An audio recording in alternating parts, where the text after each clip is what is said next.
Hi, I'm Jill Deacon. Welcome to another episode of A Love Affair with the Unknown. I want to say thank you, by the way, for choosing to listen to this podcast. There are so many podcast options. So thanks for picking this one to put in your ears. And I think you're going to be really glad you did today. My guest today is Neil Pasricha. I was trying to think, and I'm not exactly certain where I first met Neil Pasricha, but I think it might have been when he was a guest on my long ago TV program, The Jill Deacon Show. Woo, I'm dating myself, to talk about his first best selling book, The Book of Awesome. It's a book that grew out of a blog that Neil started in 2008, which was called 1000 Awesome Things. It was a way of making himself pay attention to things that gave his spirits a lift in the midst of very hard times. And surprise, surprise, turns out Neil was not the only one whose spirits needed a bit of a lift. Neil has gone on to write many more international bestsellers with over 2 million copies sold, over 200 weeks on the bestsellers lists, and he's become a top rated TED Talk speaker. In the many conversations I have had since with Neil Pasricha, I have had the pleasure of his company, as I say many times, and I always find him remarkable. Neil is really a bottomless well of encouragement and perspective on the power that we have to influence our own happiness, no matter what unknowns and challenges surround us. So, Neil, I'm so happy to say welcome to A Love Affair with the Unknown. Really great to have you here. Really great to be here, Jill. Thank you for the very generous and kind introduction. I appreciate it. Well, and all very true. I want to start by talking about what you're wearing, which is a colorful blue and red and green plaid shirt, but like a bright plaid. And I'm Yeah. asking you that and describing it because in a recent list of things that you posted, as you sometimes do, of things that you've learned in life, one Yes. of your tips is dress for the mood you want to be in. So I want you to Yes. interpret your shirt and your mood for today. Tell me. Yeah, absolutely. Well, I remember when I moved downtown Toronto for the first time after my divorce. I'd written this blog, as you mentioned. I moved downtown. I was starkly single. I'd never lived alone before. I'd never lived in a big city before. And I met this girl online. She was a blogger from New York City, and she lived in Australia. And she emailed me once saying, "I have to renew my visa. Can I come crash with you for a few days?" I was like, "Okay." She was like pink hair, wore all these colorful outfits. And she took me shopping. And I was, choosing the blue sweaters and the gray sweaters and the gray pants. And she's like, "Why don't you try something a little bit more spicy or interesting?" And I ended up picking this pink and gray Argyle sweater that I wore to my office job at Walmart. And inevitably, when I wore it, I received 5 to 10 compliments per day on it. And it pushed me out of my comfort zone to that point where that piece of wisdom came from, which is dress for the mood you want to be in. Whether or not I felt like I could wear that or should wear that or it fits my personality, it doesn't matter.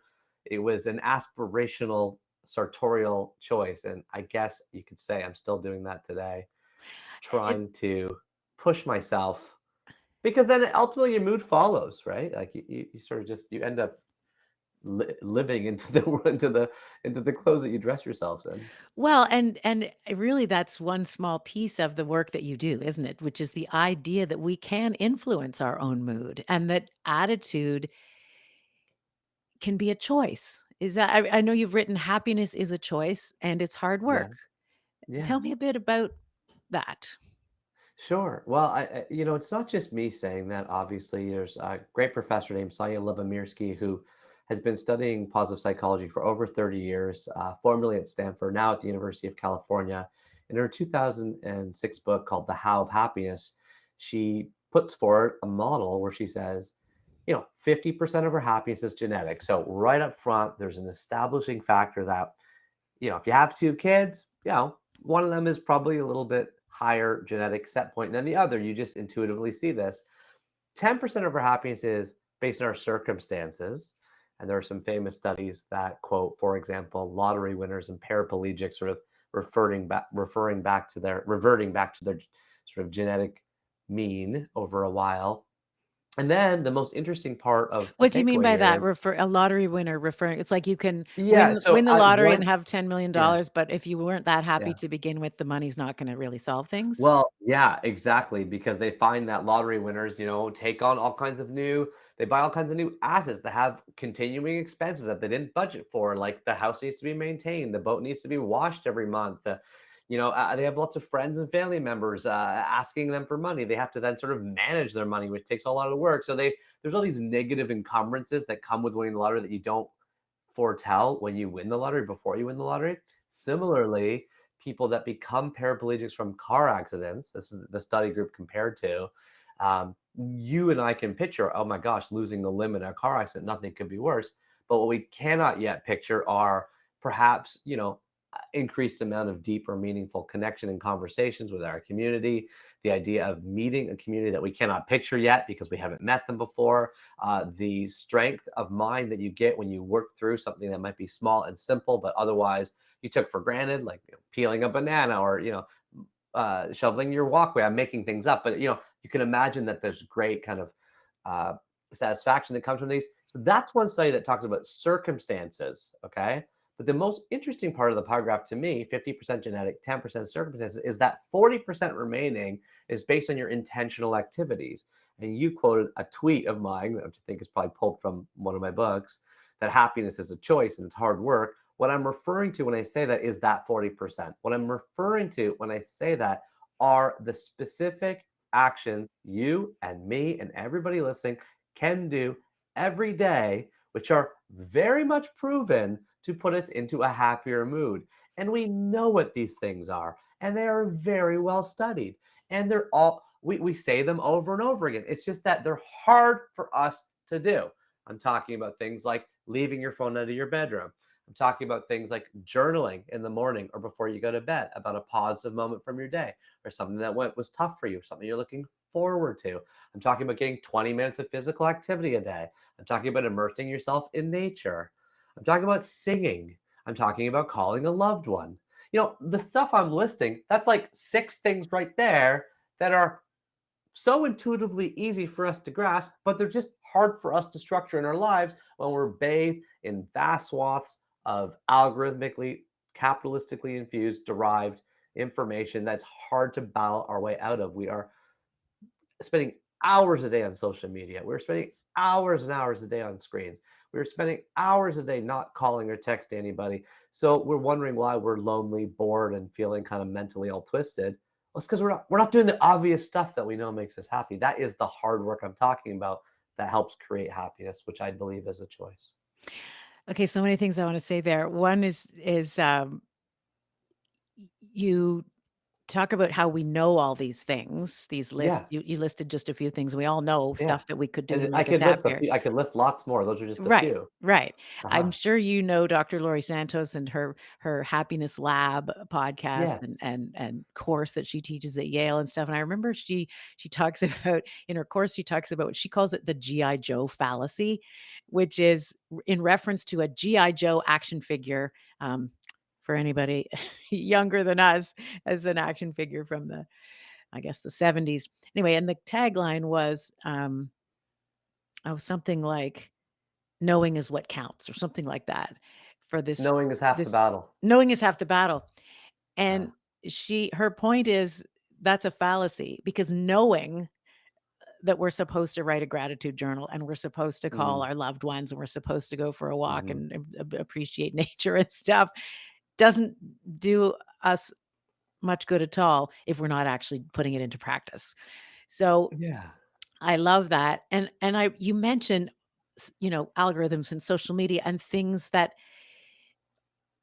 make the pace of living feel accelerated right now Mhm. and distract us from the small things, the little moments of awesome or the gesture of reaching out to someone in person that we care about. I mean, tell me a Yeah. little bit about because that is very different than when you first started 1,000 awesome things.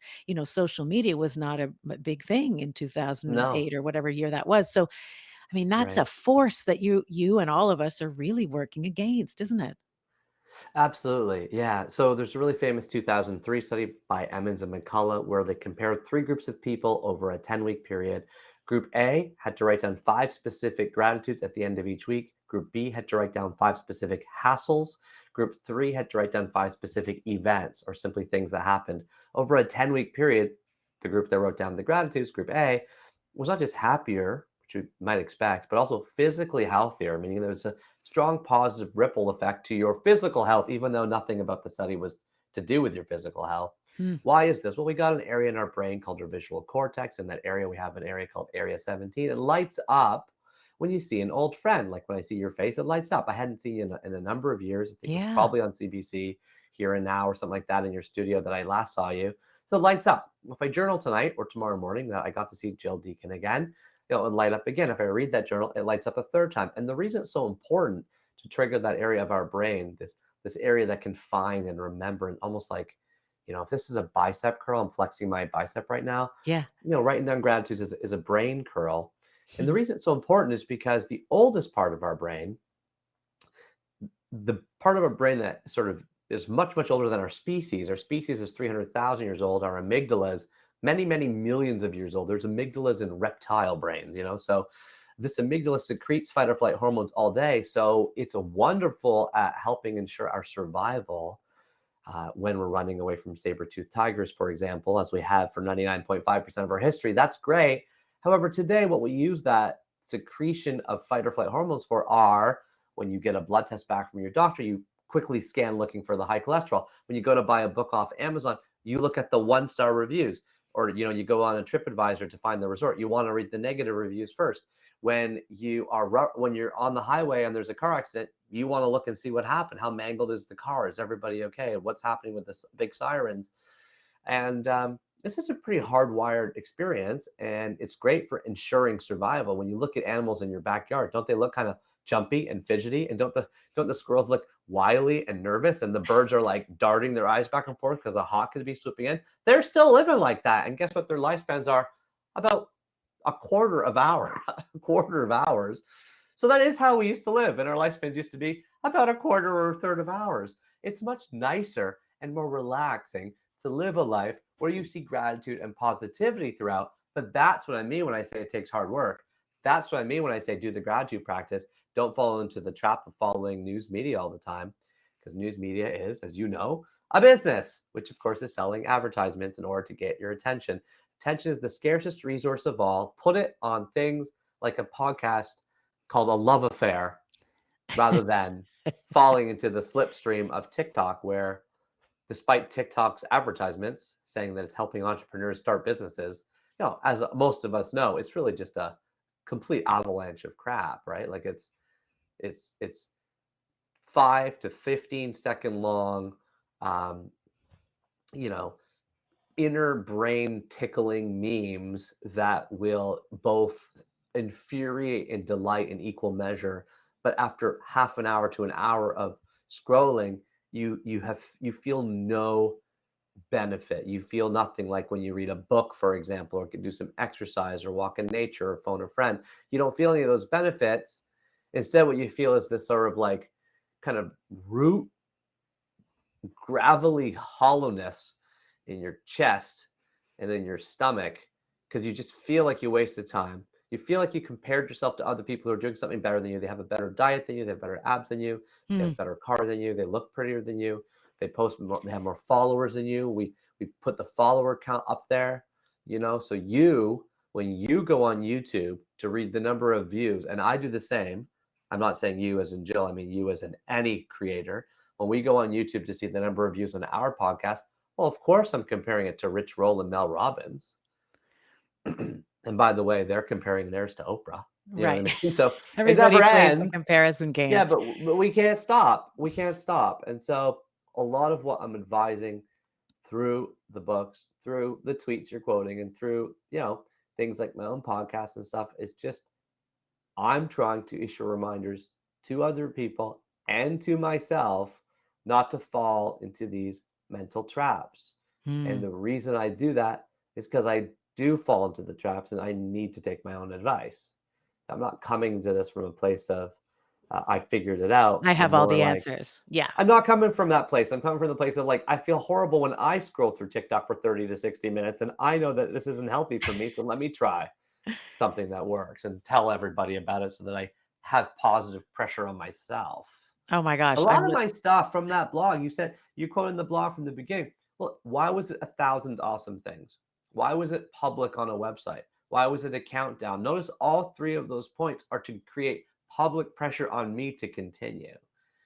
It's public. I could have done it in my journal. It's 1,000, so it's finite and achievable. It's a countdown, not a count up, so it has an ending, and so that there's pressure. I announced the number one thing on the CBC National News at 10 o'clock from the RIP John and Richmond chapters in downtown Toronto with hundreds of people there. Well, I had to do it because I created that positive pressure. And a lot of what I do today, Jill, with my podcast, 3 books, I'm counting down 1,000 formative books, over 333 full moons. With my book club, on the last Saturday morning of every month, I write a review of every book I've read. Well, these are just, again, public pressure points I've created to push myself into these positive behaviors. Hmm. Because if I didn't have the book club where I write, why am I writing this book club? Saturday mornings, I write a 5,000 word email of every book I've read for the last month. Last week, I spent probably 10 to 15 hours writing that email. I didn't even look at how many people opened it. I did it because if I didn't, then it would be the first month I missed, after 9, 10 years of doing this thing. And that gives me pressure to read. And I know that reading fiction, this probably, Yeah. opens up the mirror neurons in our brains responsible for empathy, compassion, and understanding. And I know from my work at Walmart, where I worked for 10 years, my last job was director of leadership. Those are directly overlapping with the most difficult leadership skills to grow, which are specifically empathy, compassion, understanding, what they call in the workforce EQ, the hard to learn skills, because you cannot ship a vice president out to an empathy class if they suck Right. at listening in a But you can get meeting. them to read some fiction. You can get them to read Gilead by Mary Lynn Robinson, or you can get them to read Animal Farm by George Orwell. You can get them to read The Old Man and the Sea by Ernest Hemingway. Short enough books that open up their mind and their heart to other genders, other religions, other times in the world, other places in the world. Our reader lives 1,000 lives before he dies. As George R. Martin wrote in Game of Thrones, the Mhm. man who never reads lives only one. And these days, this is worth me hammering on because 58% of us read 0 books last year, Wow. which is an American But Time Use we Study read a lot of survey. captions on TikTok and Instagram, Exactly. right? Yeah. Exactly. It's So hard to read a book. is it It's getting hard to read harder a book. then for you to do what you do, which is to help people live a happier life? I mean, I Uh, is it getting harder? That being said, 58% of people not reading a book, that's just one example of the ways that some data on the forces at work in our world that are pulling us into things that are not sustaining our mental wellness and our spiritual wellness. yeah, it is getting harder, especially because I know, as well as anyone who puts stuff out on the internet knows, is that the way to get attention is to be controversial. So, for example, every year for my birthday for the last 4 years, I've written a list of birthday advice. I posted on September 17th, and that's great. I had one of them go super viral because I said one thing in there that was slightly controversial. Mm. I had a controversial sentence in there, and the algorithms pick up on controversy and they reward controversy with likes and views. So now I'm incentivized to shave half of my head, dye the other half of my hair blonde, make every post I have one controversial statement. My controversial statement, by the way, since I've mentioned it a few times, is I say, um, many people wish they had one more kid. Nobody wishes they had one less kid. That was the statement I made in my birthday advice. That was, of course, a lot of people commented like, "I'm very happy having no kids," right? Like got a lot of controversial comments. So I'm incentivized now to do that, to be more controversial, to be an ultra marathon paleo ripped muscle guy, or an extreme gymnast.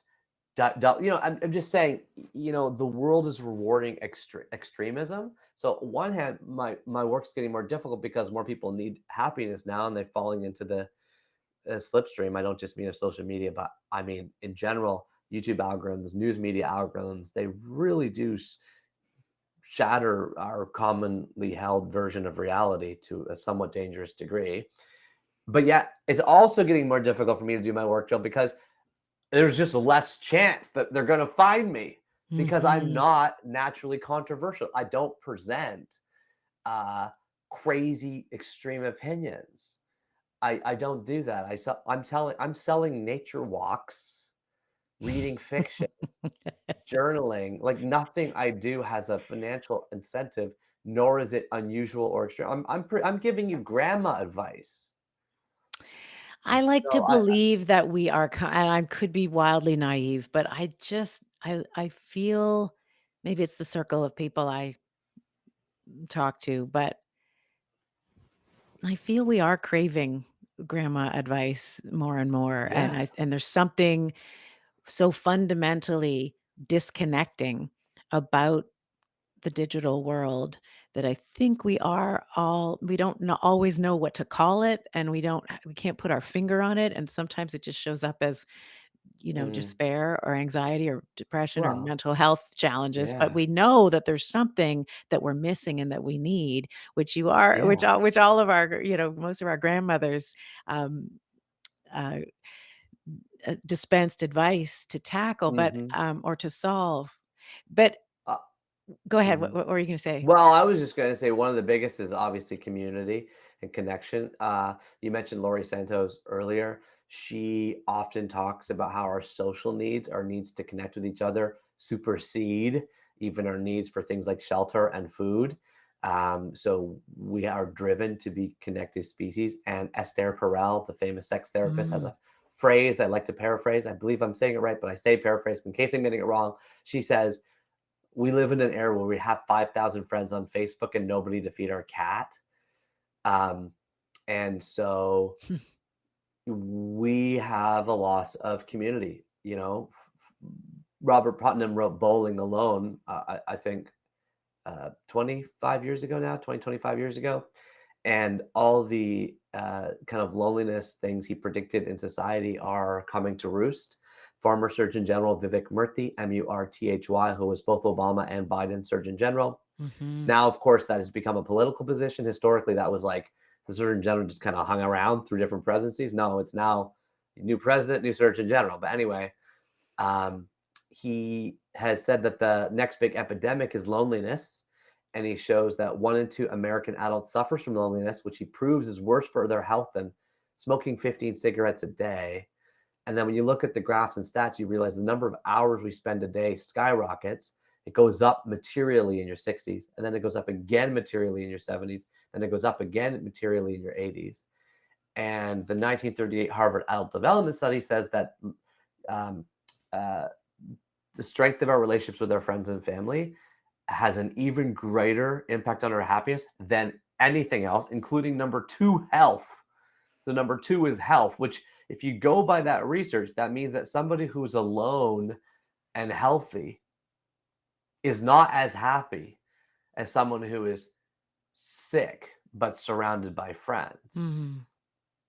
And so, we're meeting virtually now. I used to come down to the CBC building and kind of see you in person, right? It's not Yeah. just us. Almost all conversations are like this now. So when you're even are listening to a conversation, you are like walking your dog in Hokkaido, listening to a guy in England.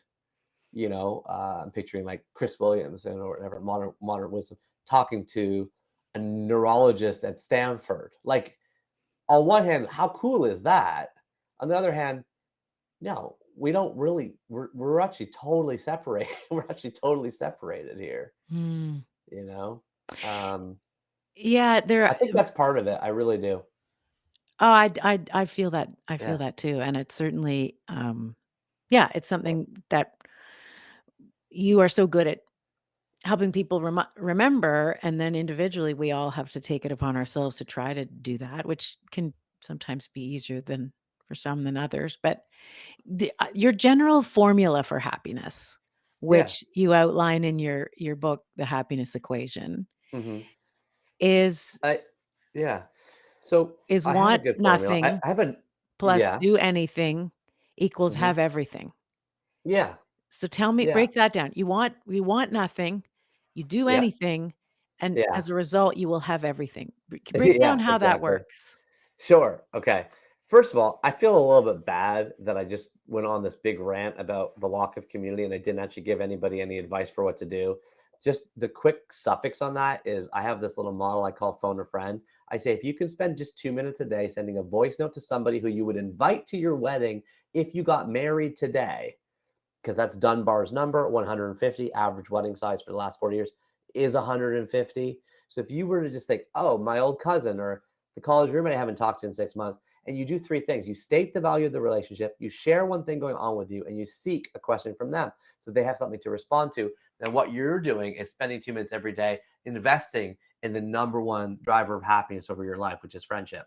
So I call it phone a friend. I say send a 2 minute voice note at some point during the day, make it short, do three things: state the value of the relationship, share something going on with you, seek a question from them. So that's there. Now, zooming back into what you asked me, which is how do I define happiness? Yes. Mhm. In my 2016 bestseller, The Happiness Equation, I have that model on the cover. And underneath each of those 3 points, want nothing, do anything, have everything, I have three, what I called at the time, secrets that drive into that. Okay. However, Jill, new and improved for 2026, 10 years later, I have an even simpler and shorter model for happiness, Oh, okay. which Let's which get the you updated are version one for you are this one of year. the first people to hear. You are one of the Okay. first people to hear it because it's just been rolling around in my Breaking head news. for a decade. It's been rolling around in my head for a decade, so I have it here. Happiness equals, are you ready? Three Yep. words. They all start with the letter P. Happiness equals people plus purpose plus pleasure. The end. Happiness equals people plus purpose plus pleasure. What is people? I just went on the rant about it. That's the community stuff. That's the Yep. reaching out to friends stuff. That's people with number one driver. It has to be number one. And, in the old model I had, and I'm not taking anything away from my own book. I still talk about this book. People still buying this book. I still give speeches about this book. This book is stood, but it doesn't have a ton about community and connection and people. I was not yet as open in my own eyes to this being a huge societal issue. Maybe we weren't either.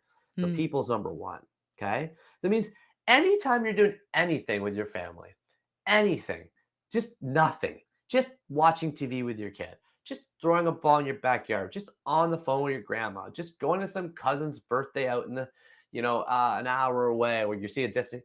Whenever you're doing any of that stuff, what I want you to think is this is the number one driver of happiness over the course of my whole life. It absolutely is and will be. Nobody's obituary in the paper says, for the most part, you know, your height, your weight, your body fat percentage, your resume accolades. It doesn't say that kind of stuff. Your It talks income, about your was a social great media dad, was a followers. great. Yeah. Doesn't talk about that stuff, right? Mhm. So that's number one, people. Then number two is purpose. As um, Viktor Frankl wrote in the famous classic Man's Search for Meaning, Mm. he who has a why to live can withstand almost any what. And purpose is also a bit of a funny word these days in society because, we kind of picture like, I don't know, closing your eyes and doing some visioning thing, or you try to figure out what your life's purpose is. All I'm saying is just, what do you want to be doing? Do you want to be doing something do you want to be, without naming names, like we have a very close member of our family who was finding themselves a little bit purposeless. And they started going to the local public school and asking if there's any interest in him coming in to read to kids who are struggling with reading. And now he goes there once a week. It sounds like a simple thing. Oh, Obviously, the local Toronto District School Board Public School was thrilled to have a local senior come in and read, but it gives him a little bit of purpose, a reason to get out of bed in the morning, right? A reason to kind of put on nice clothes and like go to the school. Like it doesn't have to be volunteer, but just what is it that you're doing that gives you some drive, that gives you some fulfilling? Is it taking care of a grandkid? Is it showing up to work? Is it the mission statement of your organization that you can get behind and you can rally towards, right? That's number two. And then the third one is pleasure. I think pleasure's got a bit of a bad rap in society. Somehow we have pushed it down underneath larger words like joy and contentment. I kind of roll all these things into one. For me, when I started writing my blog, 1000 Awesome Things, and what was I writing about, Jill? I was writing about playing on old dangerous playground equipment. I was writing about waiters and waitresses who bring you free refills without asking. I was writing about walking past the smell of the bakery and smelling the cinnamon buns, peeling an orange in one shot, wearing warm underwear out of the dryer, waking up and realizing it's a Saturday, finally peeing after holding it forever. That's what I was writing about. And you know what? Here I am 18 years later. Guess what? I still do it. Every single night, I write one new awesome thing. It goes out to my email list. It goes on my Instagram story. It goes pasted on my old Facebook page. Whatever. I don't really check. I'd still do it for me. So 18 years later, I'm 46 now. I was 28 when I started this practice. It has been the number one differentiator for my own personal mindset. I write an awesome thing every day. That's Hmm. the pleasure, looking for joys. And, some people show me when I do a book signing, they show me an iPhone note. They call it awesome things. Some people have bought the book of awesome and they've written in the margins and they give it to their girlfriend and then she writes in the margins and they give it back to their family member. That's it. That's all it is. It's just putting down somewhere those little moments when you see them and discover them and experience them. Okay, that's it. It's just writing them down because you double and you triple their effect. You slowly disempower that secreting amygdala and you slowly empower the prefrontal cortex of your brain, that the newer evolved part of your brain, the rational part of your brain, the one that knows we're lucky to be here, we're lucky to be alive. Holy cow, can you believe the infinitesimally small chance we had to even exist, to even be here right now? It's tiny. We get 30,000 days here. That's the lifespan right now in Canada and US, 30,000 days. Every single day we're alive, we get one less. So the chances are just minuscule. I read a book recently called Carbon by Paul Hawken, Oh, Hawken. love Paul Hawken. Yeah. You know Paul Hawken? I And know his he's books. just Yeah. reopened my eyes again, just the way that a Carl Sagan can do or a Neil deGrasse Tyson can do. Just like the odds of us being here are tiny. Never mind being alive at the state and age where, like, medicine is as advanced as it is, Hmm. science is as advanced as it is. I'm a big bird watcher now. Since last time we talked, I've become a Yeah. big birder. And you realize John James Audubon, he didn't even have binoculars. Like, they didn't have binoculars when he was alive. They were invented after he died. So the way he bird watched, the first ever bird watcher, was with a gun. He like would shoot birds and then draw them and paint them and write about them, right? You're like, oh my gosh, we're alive 150 years later when we actually have binoculars to Instead of look at them. guns. There's lots of stuff like that. It's not just the newfangled iPhone I'm talking about. It's just Right. the technology that we have, that, like, you're wearing glasses, right? So, and I had laser eye surgery. So only a handful of generations ago, we would both not be doing well Right. We'd both right be now. squinting We'd both be squinting. at We'd each both be other pretty across blind. the room when we were talking. Exactly. Okay, so let me, um, position all of this choice to focus on the positive things, to pay attention to all that we have and all that we are fortunate to have, and the impact that that has on our neurochemistry by Mm, taking time to appreciate that. yeah. How do we balance that against all the things that we're afraid of and that we don't want in our world and that are so prickly with uncertainty? Climate change, uh, Hmm. dangerous autocracies threatening people's Yeah. safety. I mean, Yeah. there are people who might feel, even if it does make me feel better to write in my, gratitude journal in the evening or to Yeah. focus on a beautiful bird through my binoculars and things.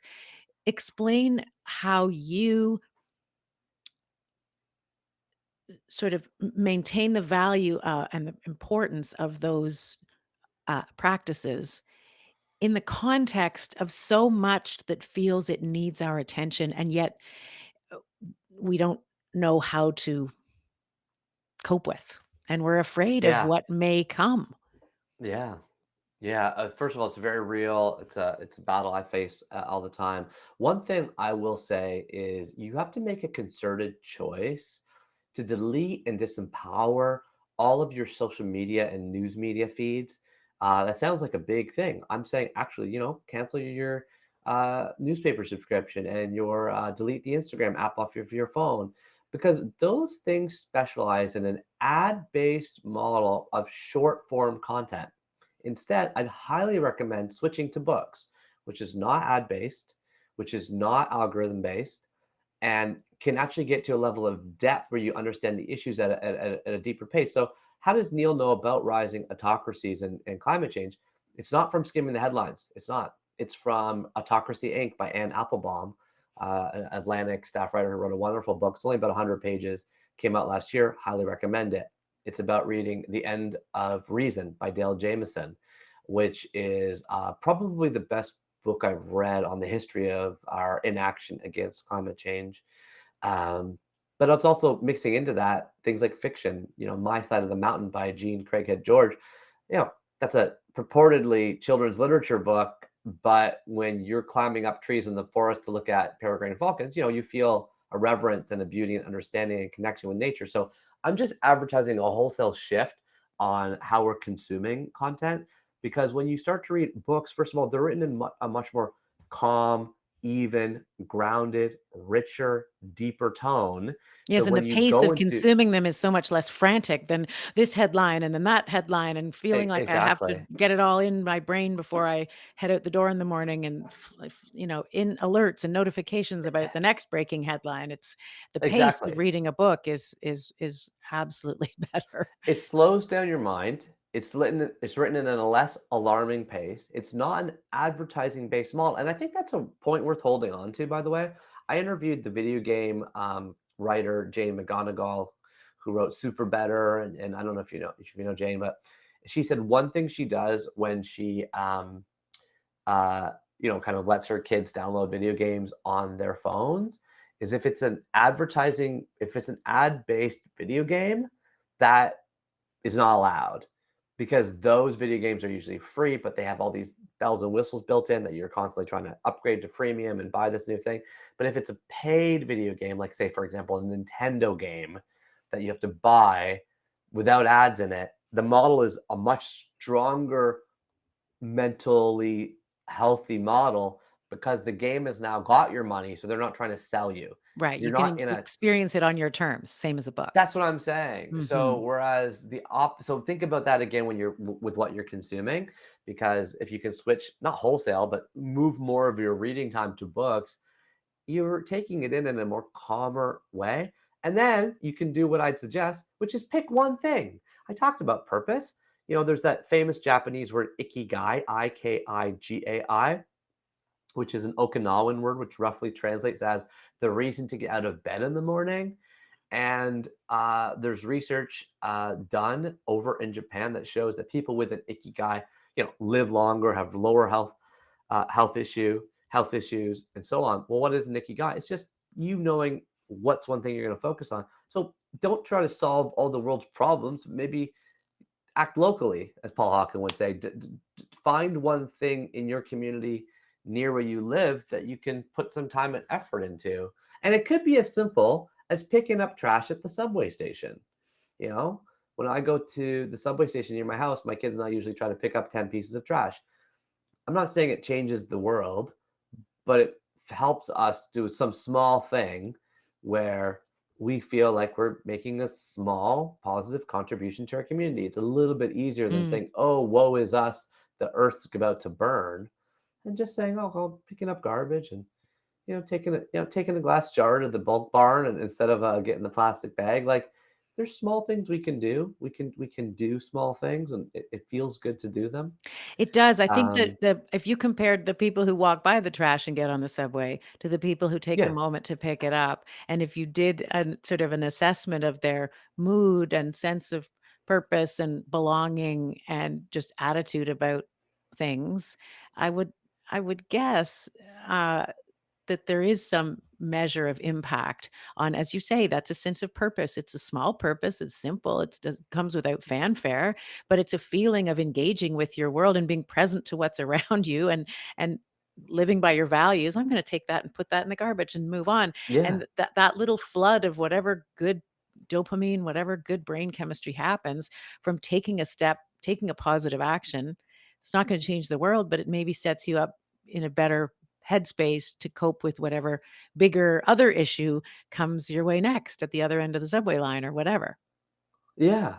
And I think, I'm on a group text with my oldest friends, and, there's often a lot of complaints in that group text. And, I can't believe this politician is doing this. I can't believe this politician is doing that. I can't. And what I often say is, have you done something about it? Can you write a letter to your counselor? Can you Mm, write a letter to your MP or your MPP? Like, just taking that extra step. 99.9% of people don't take that last step.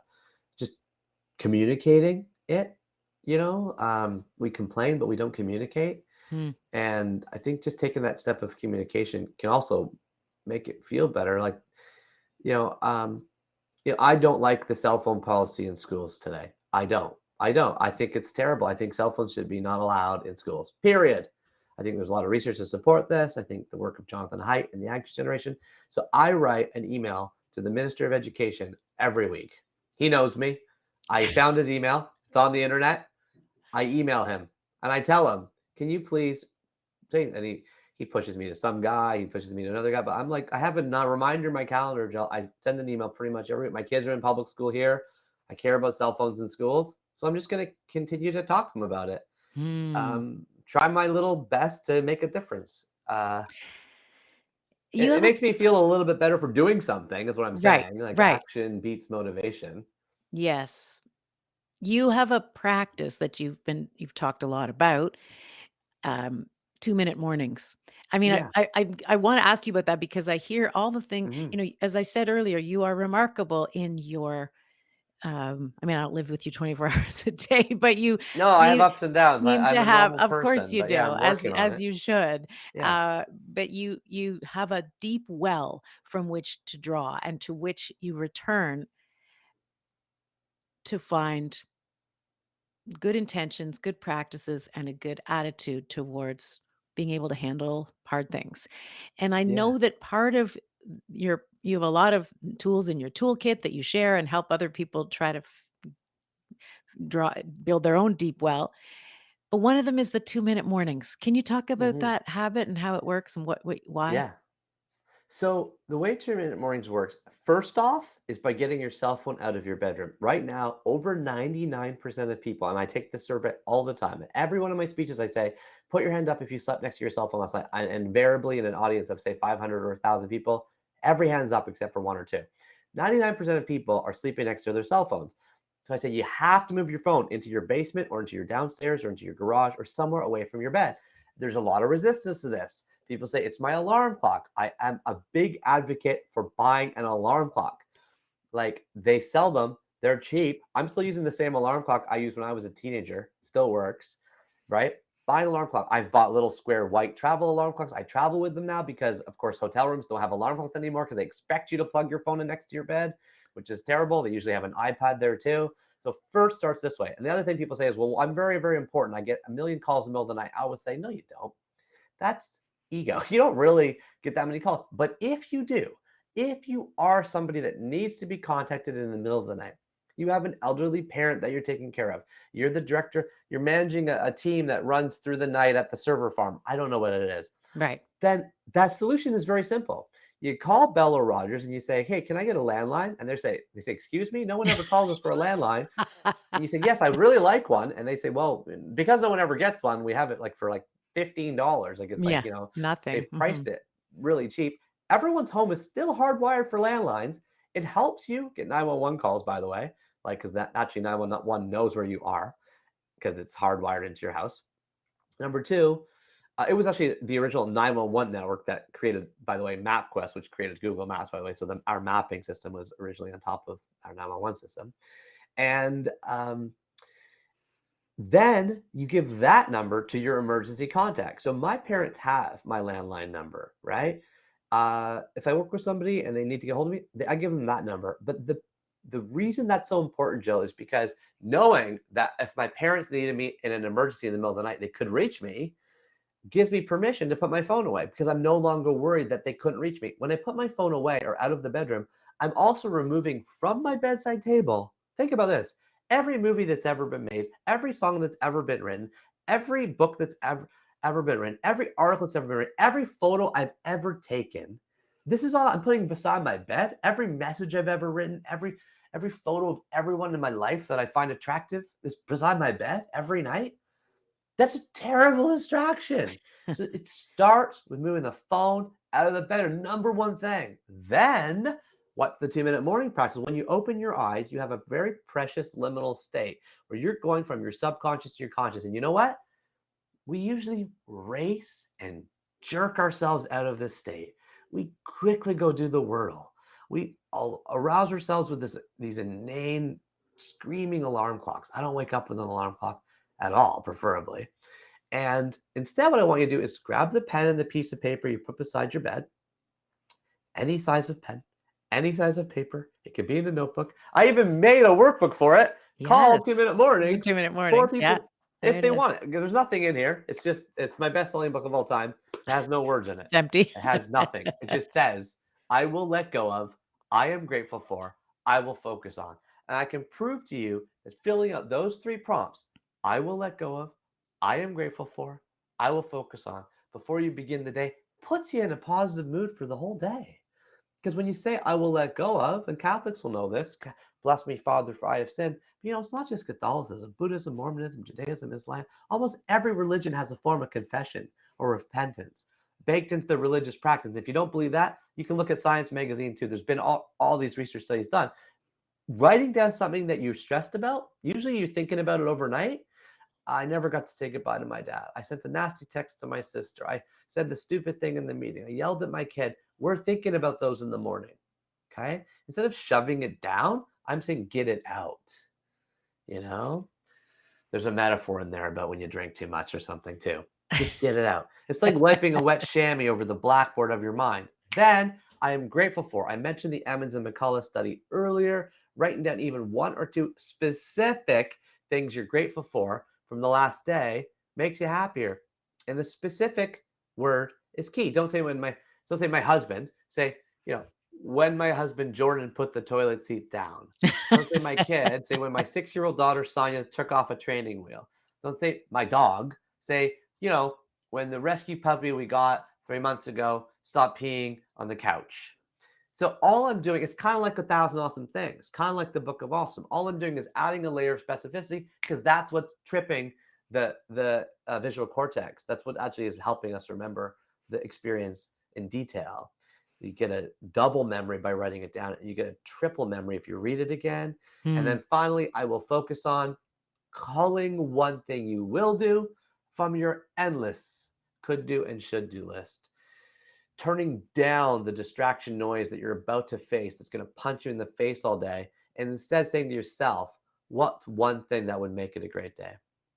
Maybe you write down the thing you're going to focus on is a walk or a call to your mom, or it could be a time with your kid, or it might be work related. Finally starting that project I told my boss I would start 6 months ago, writing that email to the board, like whatever it is, just one thing you're going to focus on. Beauty of that is it's a 1-item to-do list. That's good. And if you don't do it, that's okay. You can write it down tomorrow.